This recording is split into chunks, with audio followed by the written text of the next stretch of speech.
12살 소녀가 친오빠와 결혼식을 올립니다. 오빠가 죽자 이번엔 친동생과 재혼하죠. 그런데 그 동생이 자기 딸까지 아내로 삼아버립니다. 어머니와 딸이 한 남자의 아내가 되는 겁니다. 여기서 끝이 아닙니다. 이 여성은 결국 자신의 아들과도 결혼하게 되거든요. 신화 속 이야기 같지만 실제로 있었던 일입니다. 주인공은 고대 이집트의 클레오파트라 2세, 우리가 아는 그 클레오파트라보다 100년 앞선 인물이죠. 왕좌를 지키기 위해 가족과 결혼하고 아들을 잃고 전쟁까지 일으켰던 한 여왕의 처절한 이야기를 지금부터 시작합니다. 기원전 185년 알렉산드리아 왕궁에서 한 아이가 태어납니다. 이름은 클레오파트라 2세, 아버지의 영광이라는 뜻을 가진 이름이었죠. 하지만 이 이름은 대대로 권력과 비극 사이를 오가는 저주 같은 이름이기도 했어요. 그녀가 태어난 왕궁은 정말 화려했습니다. 지중해가 한눈에 내려다 보이는 곳이었거든요. 세계 최고의 도서관이 있었고 이국적인 식물들로 가득한 정원도 있었죠. 대리석 기둥들이 햇빛을 받아 반짝였고 모자이크 바닥은 예술 작품 그 자체였어요. 여행자들은 이곳을 보고 감탄했습니다. 이게 바로 천국이구나라고요. 하지만 화려한 겉모습 뒤에는 음모가 꿈틀거리고 있었어요. 왕실 내부는 시기와 질투, 배신으로 가득했죠. 어린 클레오파트라는 그런 환경에서 자랐습니다. 신전에서 제물을 바치는 의식을 보면서요. 사제들이 말했습니다. 왕족의 결합은 신성하다, 신들의 뜻이다 라고요. 어린 소녀는 그때 몰랐어요. 자신이 그 신성한 결합의 제물이 될 거라는 걸요. 12살이 되면 친오빠와 결혼해야 한다는 걸요. 선택권 같은 건 처음부터 없었습니다. 태어나는 순간부터 운명은 정해져 있었던 겁니다. 톨레미 왕조, 이들은 원래 이집트 사람이 아니었습니다. 알렉산더 대왕이 죽은 뒤 이집트를 차지한 그리스계 마케도니아인들이었죠. 정복자였던 겁니다. 그런데 재밌는 건 이들의 이중성이에요. 백성들 앞에서는 파라오 행세를 했습니다.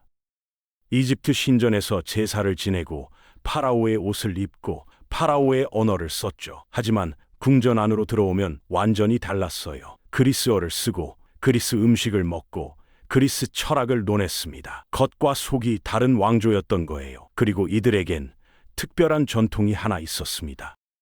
바로 형제 자매끼리 결혼하는 근친혼이었어요. 명분은 신화였죠. 오시리스와 이시스, 남매이자 부부인 신들의 결합을 따른다는 거였습니다. 신성한 의식이라고 포장했어요. 하지만 속을 들여다보면 정치적 계산이었습니다. 외부인과 결혼하면 권력이 분산되니까요.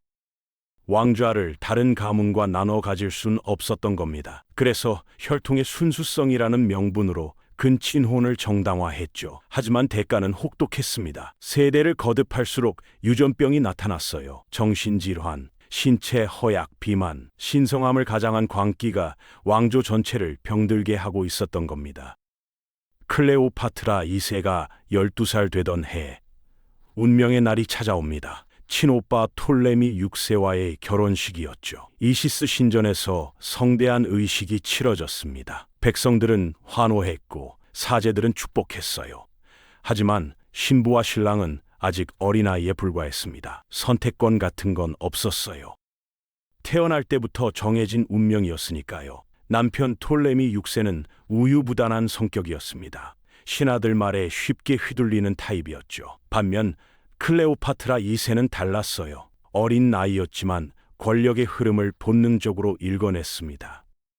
누가 진짜 힘을 쥐고 있는지, 누구를 조심해야 하는지 말이죠. 두 사람은 같은 침대를 쓰면서도 각자 다른 꿈을 꿨습니다. 그래도 아이는 태어났어요. 아들 톨레미 멤피테스, 그리고 딸 클레오파트라 3세. 왕조는 계속 이어졌죠. 하지만 근친혼의 대가는 서서히 나타나기 시작했습니다. 왕족들은 세대를 거듭할수록 비만에 시달렸고 정신적으로도 불안정했어요. 순수한 혈통을 지킨다던 그들의 자랑은 사실 유전적 결함 덩어리였던 겁니다. 클레오파트라 2세는 거울을 볼 때마다 생각했을 겁니다. 이게 정말 신성한 결합인지 아니면 저주받은 혈통인지 말이죠. 평화는 오래가지 않았습니다. 시리아의 왕 안티오쿠스 4세가 이집트를 침공한 겁니다. 재밌는 건 그가 클레오파트라 2세의 외삼촌이었다는 거예요. 가족끼리 칼을 겨누는 건 이 왕조에선 일상이었죠. 전쟁은 참혹했습니다. 톨레미 6세가 포로로 잡혔거든요. 왕좌가 텅 비었어요. 이때 클레오파트라 2세는 선택을 해야 했습니다. 막내 동생 톨레미 7세, 별명이 피스콘, 뚱보라는 뜻이었죠. 그와 손을 잡는 겁니다. 하지만 이 남자는 형이나 누나와는 완전히 달랐어요. 잔인했고 권력에 굶주려 있었습니다. 형이 포로로 잡혀 있는 동안에도 왕좌만 노려보고 있었죠. 어쩔 수 없었습니다. 세 남매는 공동 통치 체제를 만들었어요. 겉으로는 협력하는 척했지만 속으로는 서로를 감시했습니다. 누가 먼저 칼을 뽑을지 모르는 상황이었거든요. 식탁에 함께 앉아 있어도 눈빛으로 견제하고 웃으면서도 등 뒤에 단검을 숨기는 그런 관계였죠. 그러던 어느 날 톨레미 6세가 갑자기 죽습니다. 전쟁 후유증이라고 했지만 소문은 달랐어요. 암살 의혹이 떠돌았죠. 진실은 아무도 몰라요. 하지만 한 가지는 분명했습니다. 이제 왕좌 앞에 남은 건 클레오파트라 2세와 톨레미 7세 단 둘뿐이라는 거였죠. 오빠가 죽은 지 며칠도 안 돼서 톨레미 7세가 클레오파트라 2세를 찾아왔습니다. 누나, 나와 결혼하시죠. 제안이 아니라 명령이었어요. 거절하면 어떻게 될지 뻔했습니다. 그녀에겐 어린 자식들이 있었거든요. 아들과 딸을 지키려면 동생의 요구를 받아들일 수밖에 없었죠. 그렇게 클레오파트라 2세는 친오빠에 이어 친동생과 재혼하게 됩니다. 두 번째, 신성한 결합이었죠. 결혼식은 첫 번째만큼 화려하게 치러졌어요. 백성들은 또다시 환호했고요. 하지만 신부의 눈빛은 첫 번째와 달랐습니다. 12살 소녀의 순진함은 온데간데 없었어요. 이제 그녀는 알았습니다. 이게 사랑이 아니라 생존 게임이라는 걸요. 처음엔 괜찮았어요. 표면적으로는 평화가 유지됐습니다. 공식 문서에 두 사람의 이름이 나란히 올라갔고 축제 때는 함께 백성 앞에 섰죠. 클레오파트라 2세는 생각했을 겁니다. 이 정도면 견딜만 하다고요. 하지만 톨레미 7세의 본성은 서서히 드러나기 시작했습니다. 그는 권력을 독점하고 싶어 했어요. 누나와 나눠 가질 생각이 없었던 겁니다. 그리고 그가 저지른 다음 행동은 클레오파트라 2세의 인생을 완전히 뒤바꿔 놓았죠. 톨레미 7세가 클레오파트라 2세를 찾아왔습니다. 누나, 클레오파트라 3세와도 결혼하기로 했어요. 클레오파트라 3세, 그녀의 친딸이었습니다. 남편이 자기 딸을 두 번째 아내로 삼겠다는 거예요. 어머니와 딸이 한 남자의 아내가 되는 겁니다. 상상할 수 있나요? 남편에게 딸을 빼앗기는 기분을요. 그것도 자기 의지로 선택한 게 아니라 강제로 당하는 거예요. 클레오파트라 2세는 항의했을 겁니다. 하지만 톨레미 7세는 이미 결정한 일이었죠. 이건 단순한 결혼이 아니었어요. 클레오파트라 2세를 궁정에서 완전히 고립시키려는 선전포고였습니다. 딸 클레오파트라 3세는 어땠을까요? 어머니를 배신하고 남편을 공유하는 선택을 한 겁니다. 권력 때문이었을까요? 아니면 어쩔 수 없었을까요? 이유가 뭐든 모녀 관계는 그날 완전히 깨졌습니다. 식탁에 세 사람이 앉았어요. 남편과 그의 두 아내, 한 명은 어머니, 한 명은 딸. 밥을 먹으면서도 서로 눈을 마주치지 못했죠. 왕궁은 더 이상 집이 아니었습니다. 가족이 서로를 증오하고 배신하는 지옥이 되어버렸어요. 그리고 클레오파트라 2세에게 남은 건 하나뿐이었습니다. 첫 번째 남편과의 사이에서 낳은 아들 톨레미 멤피테스였죠. 톨레미 7세는 그 아들마저 위협으로 봤습니다. 톨레미 멤피테스, 클레오파트라 2세와 톨레미 6세 사이에서 태어난 소년이었죠. 왕위 계승 서열에서 톨레미 7세보다 앞섰거든요. 이건 용납할 수 없는 일이었어요. 어느 날 소년이 사라졌습니다. 궁전 밖으로 나갔다가 돌아오지 않았죠. 클레오파트라 2세는 미친 듯이 찾아 헤맸어요. 하지만 아들은 이미 죽어 있었습니다. 톨레미 7세가 직접 죽였는지 부활을 시켰는지는 몰라요. 중요한 건 결과였죠. 며칠 뒤 축제 기간이 찾아왔습니다. 클레오파트라 2세는 백성들 앞에 나가야 했어요. 웃으면서 손을 흔들고 축복을 내려야 하는 날이었죠. 그런데 그날 아침 그녀의 방에 상자 하나가 배달됐습니다. 뚜껑을 열었어요. 안에는 토막난 시신이 들어 있었습니다. 아들이었어요. 생일 선물처럼 포장된 상자 속에 아들의 시신이 담겨 있었던 겁니다. 클레오파트라 2세는 비명도 지르지 못했습니다. 곧 백성들 앞에 나가야 했거든요. 울 수도 없었어요. 웃어야 했죠. 그날 그녀가 어떤 표정으로 축제를 진행했는지 기록은 없습니다. 하지만 한 가지는 확실해요. 그날 이후 클레오파트라 2세의 마음속에는 복수심만 남았다는 거죠. 클레오파트라 2세는 비밀리에 움직이기 시작했습니다. 장군들을 만나고 지방 총독들을 설득했어요. 나를 도와 톨레미 7세를 끌어내리자고요. 아들을 잃은 어머니의 분노는 무서웠습니다. 그녀는 더 이상 참지 않기로 했죠. 기원전 131년 드디어 반란이 터졌습니다. 이집트가 둘로 쪼개졌어요. 북쪽은 톨레미 7세가, 남쪽은 클레오파트라 2세가 장악했죠. 아내가 남편에게, 어머니가 사위에게 칼을 겨누는 전쟁이 시작된 겁니다. 전쟁은 4년 가까이 이어졌어요.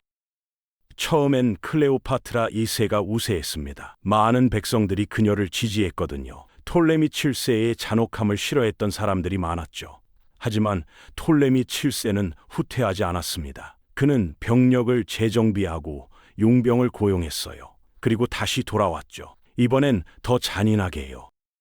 반란에 가담했던 도시들을 하나씩 점령하면서 무자비하게 학살했습니다. 본보기를 보여주는 거였어요. 클레오파트라 2세의 세력은 점점 무너졌습니다. 지지자들이 하나둘 등을 돌렸고 장군들도 항복했죠. 결국 반란은 실패로 끝났어요. 그리고 클레오파트라 2세는 역사에서 사라졌습니다. 기록에서 그녀의 이름이 완전히 지워진 거예요. 10년 동안 말이죠. 클레오파트라 2세는 죽지 않았습니다. 신전 기록에서 이름이 지워지고 왕실 문서에서 존재가 삭제됐지만 살아 있었어요. 어디서 어떻게 지냈는지는 아무도 몰라요. 숨어 지냈겠죠. 매일 목숨을 걱정하면서요. 그렇게 10년이 흘렀습니다. 그런데 놀라운 일이 벌어져요.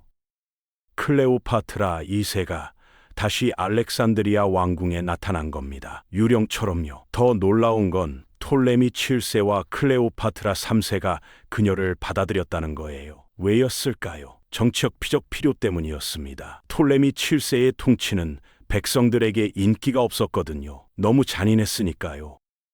클레오파트라 2세를 다시 불러들여서 화해를 연출한 겁니다. 봐라, 우리는 하나의 가족이다 라고 보여주려는 쇼였죠. 세 사람은 다시 함께 통치하기 시작했어요. 공식 석상에 나란히 섰고 문서에 이름을 함께 올렸습니다.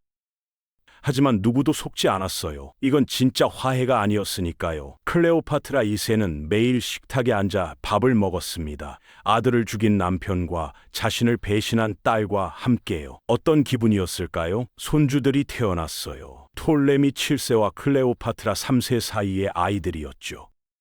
그중 한 명의 이름은 톨레미 멤피테스였습니다. 죽은 아들과 같은 이름이었어요. 권력은 점점 멀어졌습니다. 클레오파트라 2세는 이름만 왕족이었지 실권은 없었어요. 톨레미 7세와 클레오파트라 3세가 모든 걸 쥐고 있었죠. 그녀는 왕궁의 장식품처럼 존재했습니다. 행사 때 얼굴만 비추고 의전 때만 자리를 채우는 역할이었어요. 그런데 클레오파트라 2세는 여기서 포기하지 않았습니다. 마지막 승부수를 던진 거예요. 그녀는 자신의 아들, 혹은 상징적인 혈육과 세 번째 결혼을 감행했습니다. 친오빠, 친동생에 이어 이번엔 아들과의 결혼이었죠. 역사상 유례없는 일이었어요. 왜 이런 선택을 했을까요? 사랑 때문이 아니었습니다. 새로운 왕위 계승 라인을 만들기 위해서였어요. 톨레미 7세에게 맞설 명분이 필요했던 겁니다. 결혼식은 초라했습니다. 첫 번째, 두 번째 결혼 때와는 달랐어요. 화려한 의식도 없었고 축하하는 사람도 없었죠. 하지만 클레오파트라 2세에겐 이게 유일한 선택지였습니다. 생존하기 위해, 왕조에 남아있기 위해 할 수 있는 마지막 방법이었던 거예요. 톨레미 7세는 늙어갔습니다. 비만과 질병에 시달리면서요. 근친혼의 대가였죠. 그가 자연사할 때까지 세 세대는 기묘한 동거를 이어갔어요. 톨레미 7세가 죽었습니다. 딸 클레오파트라 3세가 권력을 잡았죠. 하지만 클레오파트라 2세는 여전히 살아 있었어요. 끈질기게요. 그녀는 약 60년을 살았습니다. 센 번의 결혼, 2번의 전쟁, 수없는 배신을 겪으면서요. 자매로, 아내로, 어머니로, 그리고 신부로 모든 역할을 해냈죠. 가족이 서로를 파괴하는 과정을 처음부터 끝까지 지켜봤습니다. 생존은 축복이 아니었어요. 오히려 형벌에 가까웠죠. 훗날 클레오파트라 7세가 등장합니다. 우리가 아는 바로 그 클레오파트라예요. 그녀의 화려한 명성에 가려 클레오파트라 2세의 이야기는 희석됐죠. 사람들은 클레오파트라 7세만 기억합니다. 하지만 그보다 100년 전 더 처절한 삶을 살았던 여왕이 있었어요. 클레오파트라 2세는 괴물이 아니었습니다. 성녀도 아니었고요. 그저 혈통 집착이 만든 비극 속에서 살아남으려 발버둥쳤던 한 인간이었죠. 왕조는 결국 멸망했습니다. 근친혼이라는 독이 뿌리까지 썩혔거든요. 신성함을 가장했지만 결국 저주였던 거예요. 클레오파트라 2세의 이야기는 우리에게 묻습니다. 권력을 위해 인간성을 버린 대가가 무엇인지 말이죠. 지금까지 시청해 주셔서 감사합니다. 더욱더 재밌는 영상으로 찾아뵙도록 하겠습니다.